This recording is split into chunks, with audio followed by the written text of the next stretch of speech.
Alors aujourd'hui, je vais vous parler en fait des applications, en fait, comment on peut les utiliser au niveau pour la santé mentale et comment leurs caractéristiques ubiquitaires peuvent être utilisées. Le, le plan que je vous propose est celui-ci. Après une brève introduction, je vais vous parler de certaines théories du changement qui peuvent être particulièrement utiles pour le développement d'applications. Mon idée aujourd'hui, c'est vraiment de mettre autour de certains aspects théoriques et d'illustrations issus de certaines expériences directes, quelques outils pour le développement d'applications. La question un peu de ce qu'on peut modifier ou atteindre avec les applications en termes d'attraction de personnes, en termes d'évaluation et de promotion du changement, quelques illustrations cliniques et une conclusion.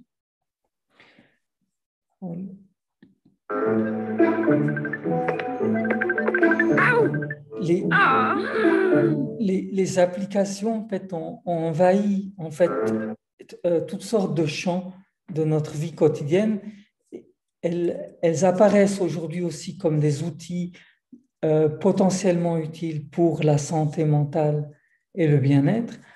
Et ces applications, en fait, qu'est-ce qu'elles sont? C'est des applications qui sont véhiculées par des smartphones, des téléphones intelligents, et on peut dire que c'est des prestations de services. Et c'est des prestations de services digitalisées qui sont très, très variées, qui comprennent une énorme variété de prestations. Et ces caractéristiques, en fait, au niveau technologique, elles ont un avantage très, très intéressant. Par le smartphone, elles deviennent disponibles 24 heures sur 24 et mobiles. Et puis, elles ont une capacité à se connecter à toutes sortes d'autres technologies. Et c'est un premier aspect de leurs caractéristiques ubiquitaires qui donne beaucoup de souplesse dans le champ de développement des applications. Parmi elles, ça peut être connecté à la télémédecine, aux sensors, au big data, à la réalité virtuelle, aux jeux, etc. Le premier postulat qui a été fait autour du développement des applications dans la santé mentale, c'est de se dire, en santé mentale, on touche peu de gens par rapport à l'ensemble des personnes qui pourraient en avoir besoin. Et comme de plus en plus de personnes ont des smartphones et sont potentiellement connectés, alors on pourrait toucher beaucoup plus de gens. C'est le premier postulat. L'autre postulat, c'est qu'en fait, en santé mentale, on travaille souvent à distance des moments critiques avec des personnes qui viennent nous consulter. Et puis, ils peuvent vivre toutes sortes de moments importants en dehors de nos consultations. Et du coup, en ayant des applications adaptées, on pourrait peut-être faciliter certains changements et le faire de manière d'autant plus renforçante des apprentissages nouveaux qu'on intervient au moment où la personne en a besoin. Avec l'idée que ça pourrait être utilisé soit seul, soit en complément d'autres traitements. Et c'est les deux postulats principaux à la base de ce développement. Or, les applications dans le champ de la santé connaissent un énorme développement dans tous les champs, mais en particulier le champ de la santé mentale est particulièrement actif dans ce domaine, puisqu'on a aujourd'hui plus de 10 000 applications disponibles sur le marché.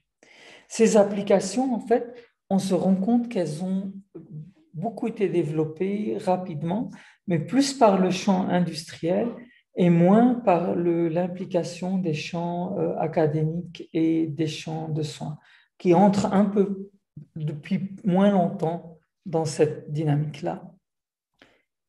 Or, la flexibilité des applications, on peut la voir on peut dire qu'on peut la toucher à trois niveaux.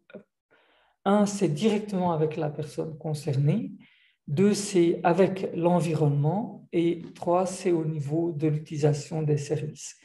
Et chaque fois, ça peut être de manière active ou passive, c'est-à-dire en captant des éléments de manière passive de l'utilisateur, de l'environnement ou des services, ou bien de manière active en demandant certaines informations, certaines actions.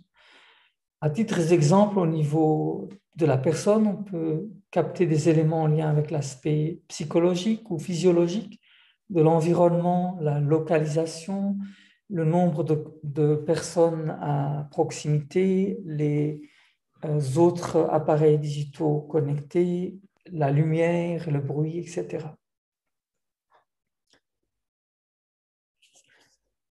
Donc, chaque fois, ces interactions homme-machine peuvent être soit déclenchées par l'être humain, soit déclenchées par la machine, soit déclenchées par un contexte aléatoire ou prédéfini en fonction d'une cible particulière. En sachant un peu ces éléments d'ubiquité des applications, on va se demander un peu au niveau de leur rôle en santé mentale, sur quelle théorie du changement on pourrait s'appuyer. Et certaines peuvent être particulièrement plus faciles à utiliser ou à nous guider dans ces développements. La première, c'est la théorie de l'autodétermination. Comme la personne est dans son contexte, ce contexte constitue une opportunité d'apprentissage, d'expérience et de changement. Et pour que cet apprentissage se fasse avec la théorie de l'autodétermination, on sait qu'en s'appuyant sur l'autonomie de la personne, en utilisant les contextes, on pourra renforcer les compétences et utiliser ces compétences. Et en amenant un soutien, le soutien de l'application, mais éventuellement le soutien d'autres communautés sociales, on pourrait renforcer les processus de changement. Une deuxième théorie qui va être utile au développement des applications, c'est la théorie de Fogg, en fait. Vous voyez que la cible ici, c'est d'avoir des contextes qui sont dans lesquels la personne va pouvoir activer avec succès des comportements voulus ou des changements qu'elle souhaite promouvoir. Pour activer ces changements, ça va être facilité ou pas par deux dimensions. Une, c'est la motivation de la personne et l'autre, c'est l'habilité à le faire. S'il ne faut pas trop de grande ou d'habilité extraordinaire pour le faire, alors on augmente les chances que les triggers soient dans le succès. Et puis, le niveau de motivation va influencer ces chances. Du coup, en créant des applications, on devrait être attentif à les créer de manière à ce qu'elles ne soient pas trop difficilement utilisables, qu'elles soient assez faciles à utiliser, et puis qu'elles puissent susciter la motivation et donc rencontrer les besoins de l'utilisateur. Un troisième modèle, c'est le modèle de Combe pour Capability, Motivation, Opportunity et le Behavior.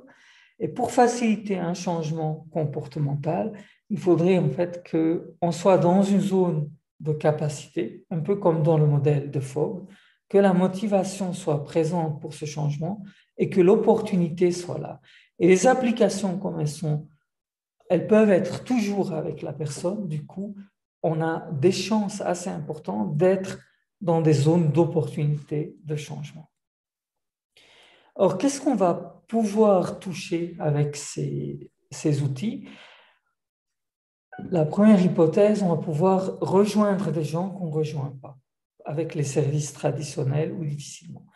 On va pouvoir les engager dans un processus et qu'on va pouvoir favoriser l'empowerment.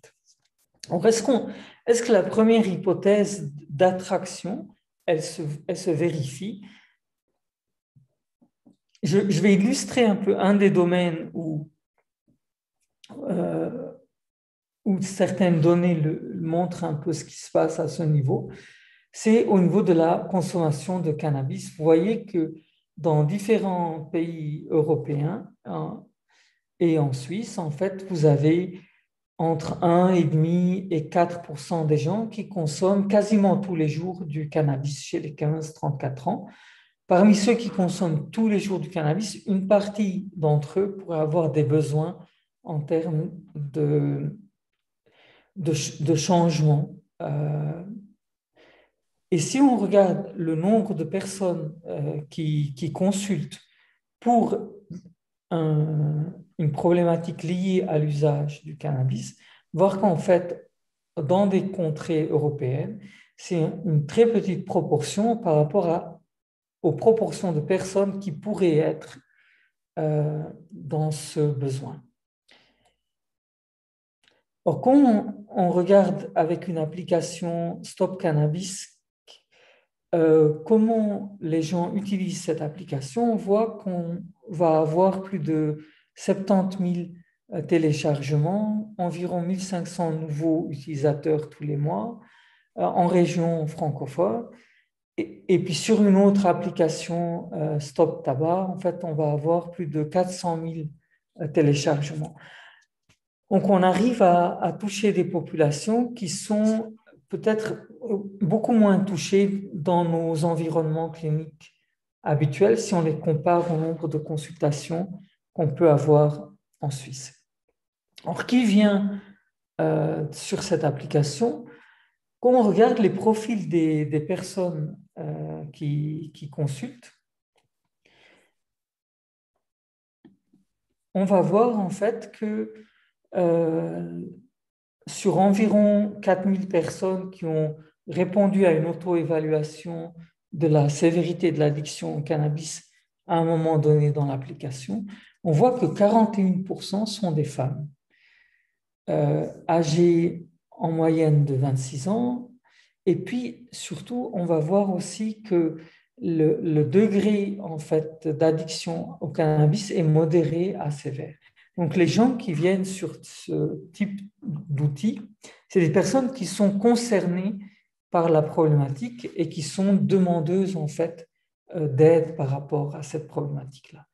Et le fait d'avoir 41% de femmes, c'est aussi un élément très intéressant parce que c'est habituellement une patientèle, une clientèle qu'on va moins avoir dans nos consultations usuelles. Alors, il semble qu'avec ce type d'outils, on puisse attirer des personnes qui sont désireuses d'aide, mais qui sont moins attirées par les consultations ordinaires. Or, qu'est-ce qu'on arrive à évaluer avec ce type d'application? Un des modèles les plus courants dans le développement, c'est le fait de demander sur le moment aux gens, de poser sur le moment aux personnes des questions, comme par exemple d'évaluer leur humeur. Puis si c'est fait sur le moment, on se rend compte que les questions vont avoir beaucoup plus de nuances par rapport aux différents jours, aux différents moments, que sur des échelles où on leur pose la même question de manière rétrospective sur les 7 ou les 14 derniers jours. En combinant en fait différentes mesures de cette manière, par exemple dans cette étude, était combinée la mesure de l'énergie, l'activité veille-sommeil et donc le fait d'être actif ou le sommeil, et puis l'humeur. Et vous voyez en jaune les flèches qui montrent les liens significatifs à différents moments de la journée. Et on va voir que le niveau d'énergie influence le niveau d'énergie suivant, que le niveau d'activité influence le niveau d'activité suivant, que l'humeur influence le niveau d'humeur suivant. Mais on voit aussi que l'activité va influencer l'humeur qui suit, alors que l'humeur ne va pas influencer l'activité qui suit. Et de ce type d'études, on peut être amené à considérer alors ça semble important d'encourager le mouvement Et avec une personne donnée, on peut reprendre ces données pour travailler avec elle de manière individuelle sur les influenceurs, par exemple, de son humeur. Qu'est-ce qui peut changer, en fait? Qu'est-ce qu'on arrive à changer avec de tels outils? Alors, il y a des méta-analyses qui ont été publiées qui vont, là, par exemple, sur les des études qui avaient des mesures de symptômes dépressifs, où on verra qu'en comparaison au groupe contrôle, on a une tendance à avoir un effet plutôt favorable des applications. Dans une méta-revue et méta-analyse récente, une méta-revue des méta-analyses, on a pu voir que cet effet prometteur est plutôt favorable des applications, en particulier dans le champ anxiété et dépression, était particulièrement prometteur et que la taille d'effet était supérieure pour les applications où on a une forme de soutien de l'utilisateur. Ça veut dire que l'utilisateur est soutenu dans l'utilisation de l'application par un système plus ou moins personnalisé. Les études d'efficacité sur les applications ont encore beaucoup de limitations parce que les groupes avec des troubles mentaux sévères ont été moins étudiés, même si on voit leur intérêt pour ce type d'outils. Il y a une hétérogénéité des mesures, des interventions et des évaluations qui sont faites. Aussi, une des choses qu'on voit, c'est qu'un très grand nombre d'applications, je vous ai dit tout à l'heure, plus de 10 000 sont disponibles sur le marché. Et en fait, très, très peu ont été évalués. D'un autre côté, parmi les applications évaluées, on voit que peu sont disponibles sur le marché. Donc, il y a une espèce de gap un peu entre le monde scientifique et l'évaluation, et puis la dynamique des marchés.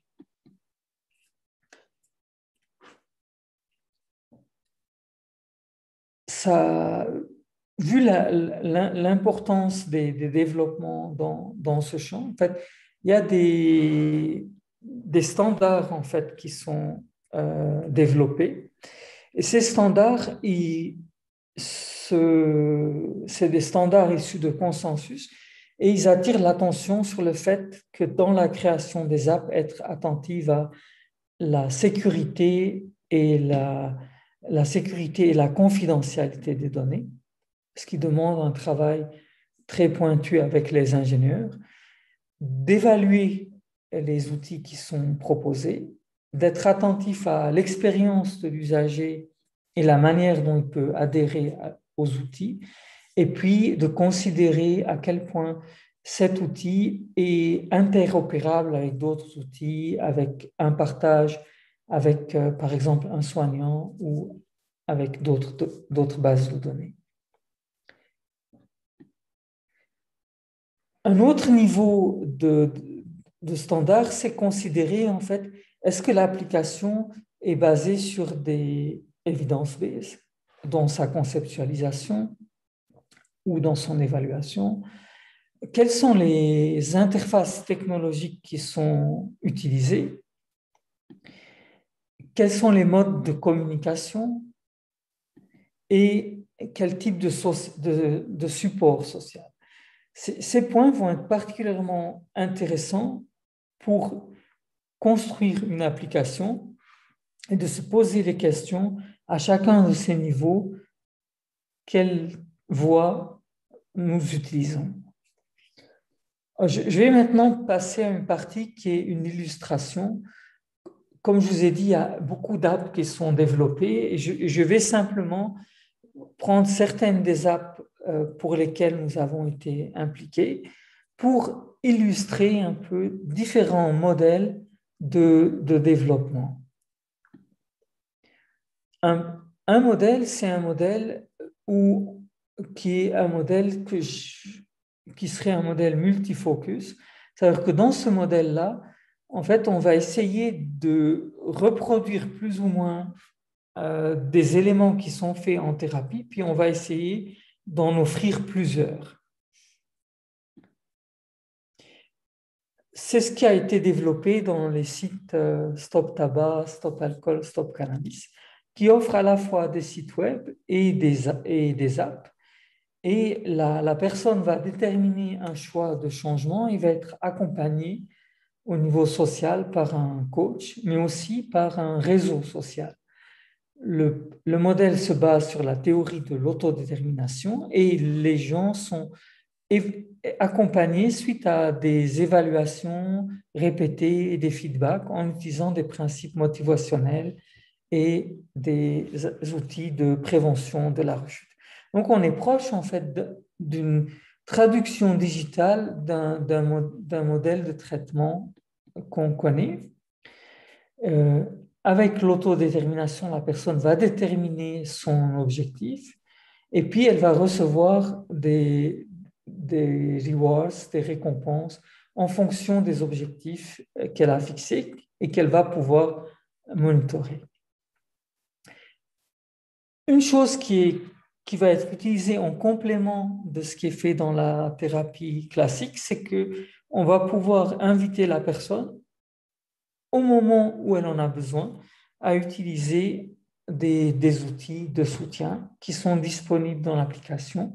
Par exemple, quand elle a un craving, quand ça ne va pas, quand il y a eu une consommation, elle pourra activer ses voix et avoir des messages spécifiques qui peuvent être utilisés. Ou aussi, elle peut être connectée à des zones de consultation ou à une consultation en ligne qui s'appelle ici Safe Zone.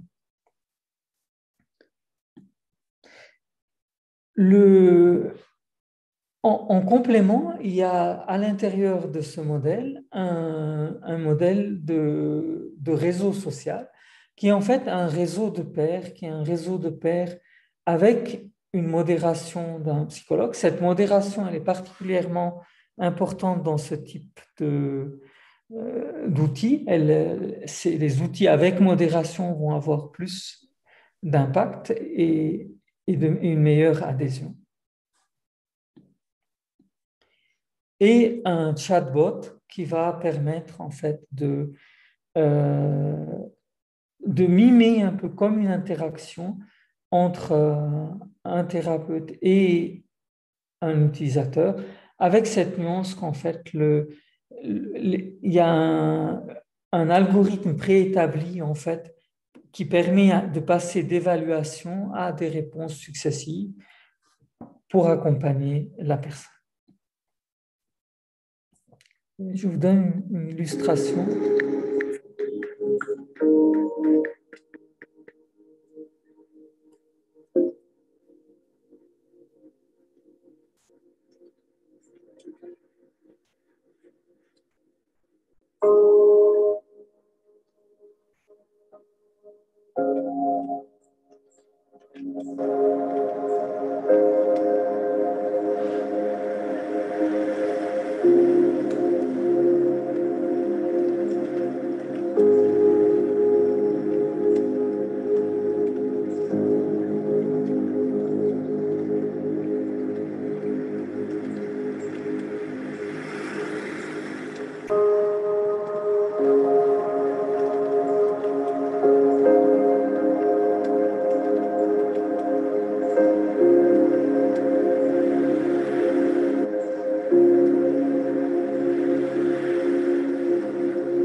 Là, comme vous avez vu, on a un modèle qui comprend pas mal de composantes, inspiré des traitements qu'on connaît et auxquels on a rajouté en fait l'élément de support social, une interactivité dans le milieu et des outils de soutien au moment souhaité. On n'a pas d'élément encore de l'efficacité de Stop Cannabis. Je vous montre une étude en cours qui vient d'être, dont le recrutement vient d'être fini par rapport à Stop Tabac.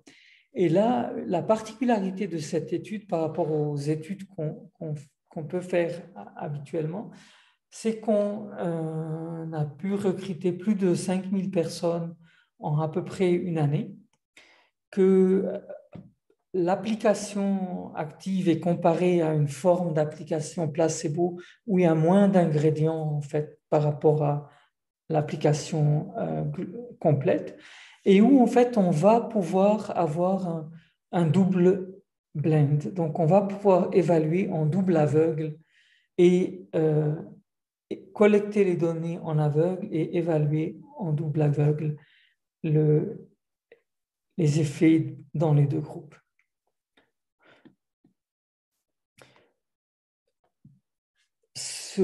Avec jeu contrôle, l'idée est d'illustrer aussi une application qui est orientée cette fois sur la problématique de jeu d'argent, mais qui a une caractéristique différente, c'est que pour cette problématique, vu les difficultés d'engagement des personnes, le choix a été fait d'être encore plus orienté sur une cible limitée. C'est-à-dire, au lieu de reproduire un peu un ensemble d'éléments des traitements comme illustré dans Stop Cannabis,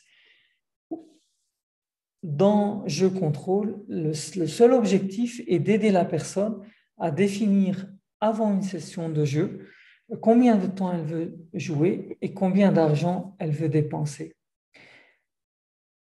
Pendant la session de jeu, une fois qu'elle a déterminé elle-même sur la base de l'autodétermination ses propres objectifs, ceux-là lui sont rappelés pendant la session, et puis en fonction, elle va pouvoir se déterminer sur ce qu'elle fait de ce rappel et pouvoir à la fin avoir un monitorage de la perte ou du gain et puis voir ses statistiques. Et en fonction, elle pourra reconsidérer, en utilisant l'ensemble de l'outil, les changements qui sont faits ou ceux qui sont pas faits ou plus ou moins faciles, et voir à partir de quel jour, quelle période, les choses sont plus faciles ou plus difficiles pour elle, avec l'idée qu'à partir de cet outil, si elle le souhaite, un partage avec son thérapeute est possible pour accompagner des changements qu'elle aurait décidés.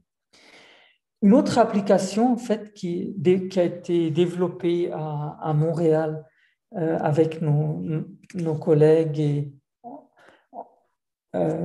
Tania Lecomte, Antoine Penou, Stéphane Potvin et puis nos collègues de PsyX Innovation, c'est l'application ShieldTime. Et cette application a quelque chose de très intéressant, c'est qu'elle offre un entraînement assez spécifique sur la régulation des émotions, en offrant de manière accessible aux personnes dans le milieu différentes stratégies de régulation des émotions et en soutenant leur utilisation de ces entraînements, accompagnés en fait d'évaluations très rapides juste avant et après leur utilisation, avec aussi un système apprenant qui permet de voir quelles sont les stratégies qui marchent pour la personne et puis de réoffrir ces stratégies tout en proposant de nouvelles stratégies pour élargir le répertoire de régulation des émotions. Et là, on a un modèle d'application qui est un modèle centré sur la régulation des émotions avec différents outils et un système apprenant. Dans le modèle Micronir, il y a quelque chose de très intéressant dans cette application développée par des collègues de l'Institut de criminologie à Lausanne, c'est qu'en fait, l'outil en fait combine au service d'une fonction particulière qui est celle de l'analyse, le drug checking, qui est l'analyse des drogues en milieu, qui peut être fait en milieu naturel. Il y a un appareil qui ressemble en fait à une lampe torche qui fait des analyses spectrométriques instantanées d'un échantillon et qui, en fonction de cette analyse, arrive à donner des résultats précis sur le contenu de l'échantillon, sa pureté, les différents produits contenus dedans, à collecter ces données dans une base de données qui rassemble un peu l'ensemble des données, à les connecter à une géolocalisation. Et puis, quand des produits ne sont pas analysés ou difficiles à analyser, alors d'autres analyses vont intervenir en parallèle qui permettront d'enrichir les capacités d'analyse spectrométrique de l'appareil et faire comme ça un apprentissage qui fait que l'appareil, plus il va être utilisé, plus il va apprendre des choses, plus il va être performant. Et il est connecté, comme vous le voyez, à plusieurs technologies. Et ça va se présenter comme ça, avec l'appareil Micronir qui a la taille d'une torche et connecté à l'application qui va vous donner ces informations. Un système comme ça permet à la fois un meilleur suivi du marché, mais aussi possiblement d'améliorer les stratégies de communication avec les utilisateurs de substances pour avoir une meilleure vision pour eux de ce qui y est consommé. En montrant cette application, je voulais vous montrer en fait à quel point, à travers ces différents exemples que je vous montre, on peut avoir, à partir d'un seul mot commun, un mot générique qui est app ou application, une infinie variété d'options et de développement qui peuvent coupler différentes technologies, de manière différente le support social, de manière différente l'évidence base qu'on a, et le tout est au service de ce que je vous proposais au départ comme définition. L'app, c'est une prestation de service, une prestation de service digitalisée, d'où l'importance en fait d'avoir bien au clair quel est le service que nous souhaitons développer.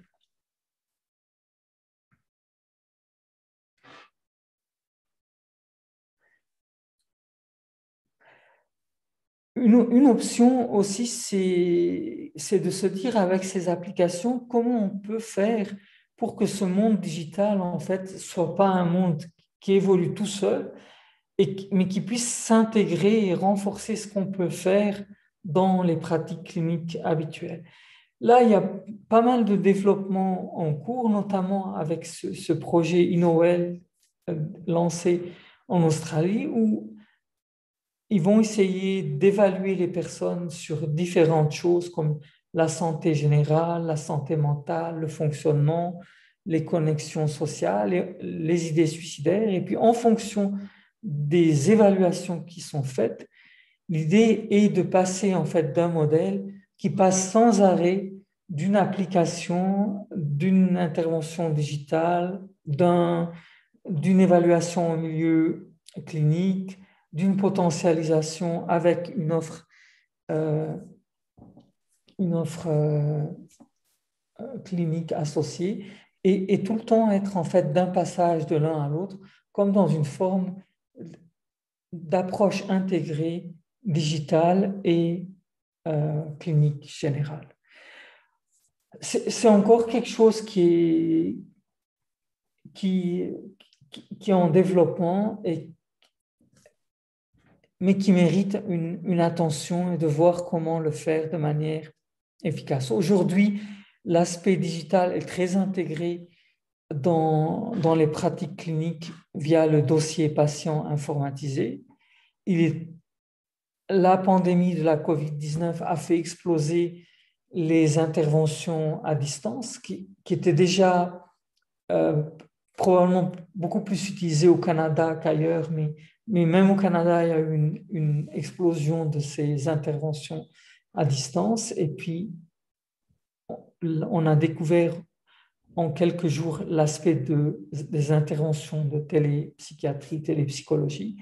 Et l'aspect, en fait, d'intégrer les évaluations, les interventions des deux côtés reste un challenge important.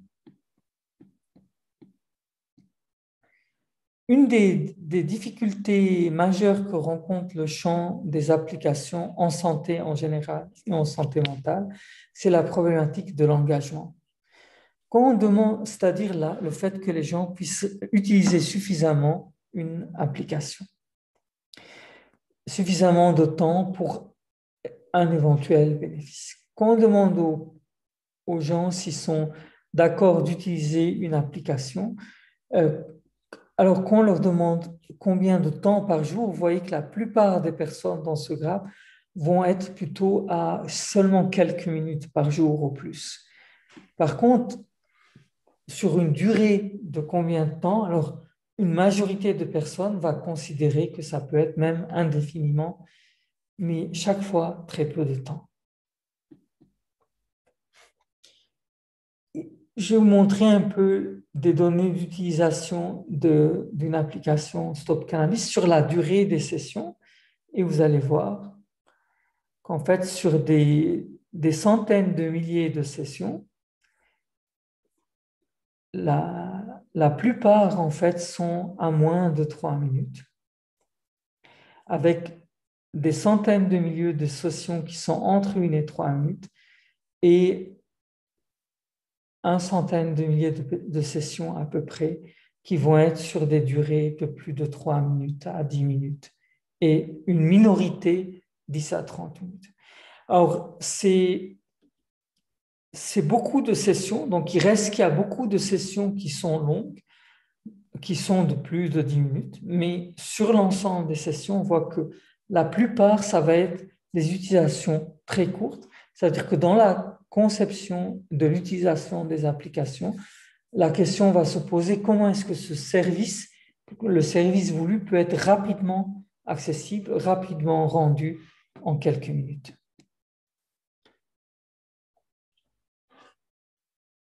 Dans l'application PTSD Coach, il y a eu un très grand succès en téléchargement, ça veut dire très rapidement l'application a drainé plus de 200 000 téléchargements en très peu de temps. Et quand on va regarder en fait quel est le taux de personnes qui vont réutiliser l'application au deuxième jour, on voit que ce taux va rapidement chuter. Excusez. Ce taux va rapidement chuter dès le deuxième jour.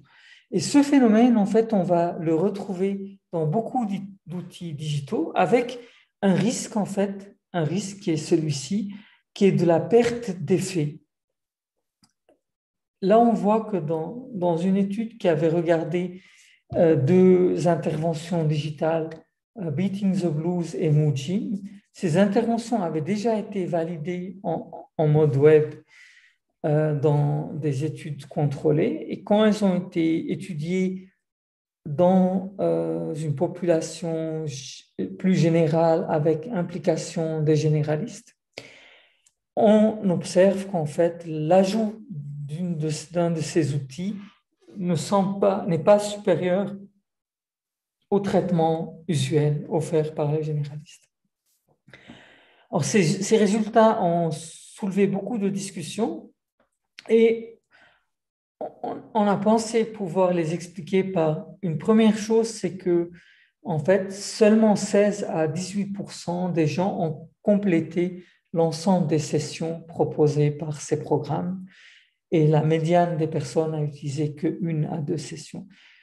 Donc, la perte d'efficacité pourrait être due à ce phénomène d'engagement insuffisant.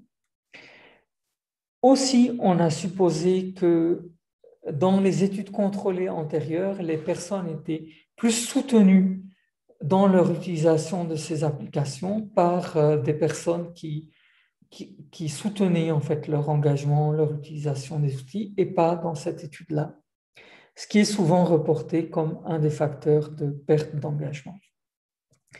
Alors, pour aller au-delà de cette problématique, la question en fait de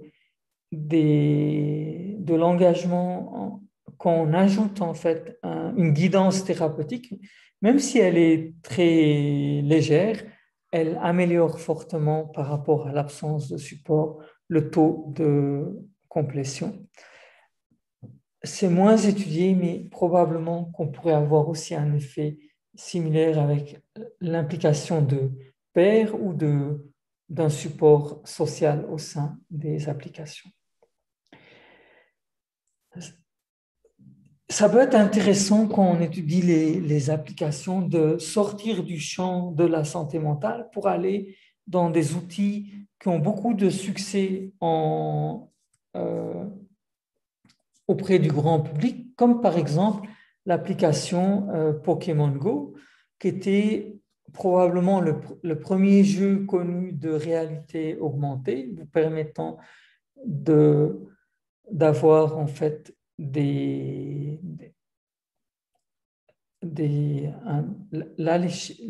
excusez, là, ces chiffres sont pour le World of Warcraft, où on voit l'augmentation des nombres de joueurs. Et puis pour le Pokémon Go, on voit que en très peu de temps, en fait, il y a eu plus de 550 millions de téléchargements de l'application. Et comme cette application, en fait, fait bouger les gens, pour chasser des Pokémon, il faut souvent aller à leur rencontre un peu dans les alentours. Et une étude a constaté que les personnes qui l'utilisaient avant le jour zéro de téléchargement et après le jour zéro, vous voyez qu'en fait, il y a une augmentation du nombre de pas chez ces personnes. Et cette augmentation, elle est encore plus importante chez ceux qui non seulement ont téléchargé l'application, mais qui en plus vont beaucoup chercher sur Google des informations sur l'utilisation de Pokémon Go. Et cet effet est très important dans les premiers 30 jours et ensuite il tend en fait à diminuer. Un peu comme si la problématique d'engagement, désengagement, elle est aussi présente en fait pour des outils de ce type à très grand succès.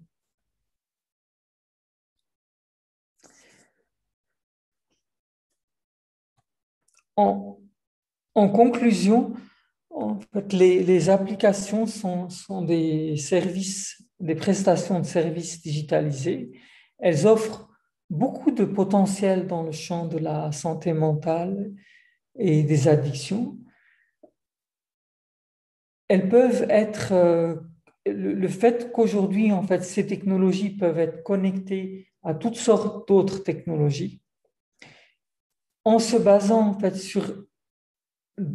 en ayant défini un objectif spécifique pour une application, en se basant sur certaines théories du changement, il est possible en fait de créer des applications qui peuvent prendre des formes très variées en fonction des objectifs cibles. Et pour avoir une chance d'atteindre la population visée, ça va être important de travailler avec les utilisateurs concernés pour pouvoir répondre à leurs besoins. Et probablement dans le futur, on pourrait imaginer le développement d'un écosystème d'applications complémentaires offrant des prestations complémentaires et possiblement intégrables aux autres services de santé mentale. Et je remercie toutes les personnes qui ont participé à l'un ou l'autre de ces travaux et aussi beaucoup d'autres personnes que je n'ai pas mentionnées dans cette diapositive. Je vous remercie pour votre attention et peut-être au plaisir de vous voir dans un prochain congrès en Suisse et de venir bientôt vous voir en direct à Montréal. Merci pour votre attention.